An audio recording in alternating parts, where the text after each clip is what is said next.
മമ്മൂട്ടിയുടെ ബസൂക്ക തിയേറ്ററിൽ വിജയമായി മുന്നേറുമ്പോൾ ഫാൻ ബോയായ ദുൽഖർ ആദ്യ ദിനം തന്നെ ചെന്നൈയിൽ മമ്മൂട്ടി ആരാധകർക്കൊപ്പം സിനിമ കണ്ടത് വളരെ ആശ്ചര്യത്തോടെയാണ് തമിഴ് മാധ്യമങ്ങൾ റിപ്പോർട്ട് നൽകിയത്. വലിയ മീഡിയ അറ്റൻഷൻ ഒന്നുമില്ലാതെ എത്തിയ ദുൽഖർ പുറത്തിറങ്ങുന്ന സമയത്താണ് പലരും ഇത് കണ്ടതെന്നും ദുൽഖറിന്റെ ചില വീഡിയോകളും സോഷ്യൽ മീഡിയയിൽ വൈറലാണ്.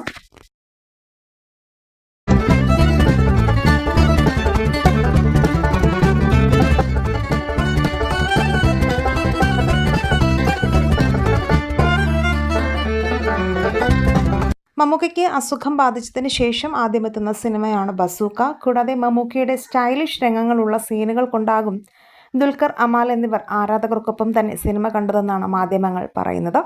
എന്നാൽ ചെന്നൈയിലായതുകൊണ്ടാണ് ഇതൊക്കെ നടക്കുന്നതെന്നും ഇവിടെ കേരളത്തിലാണ് ദുൽഖർ വന്നതെങ്കിൽ തിരിച്ചു പോകാൻ പണിപെടും എന്നതാണ് സത്യാവസ്ഥ. എന്തായാലും ദുൽഖറിന്റെ വരവോടെ ആരാധകരും വലിയ സന്തോഷത്തിലാണ്. നിങ്ങൾ ബസൂക്ക കണ്ടവരാണെങ്കിൽ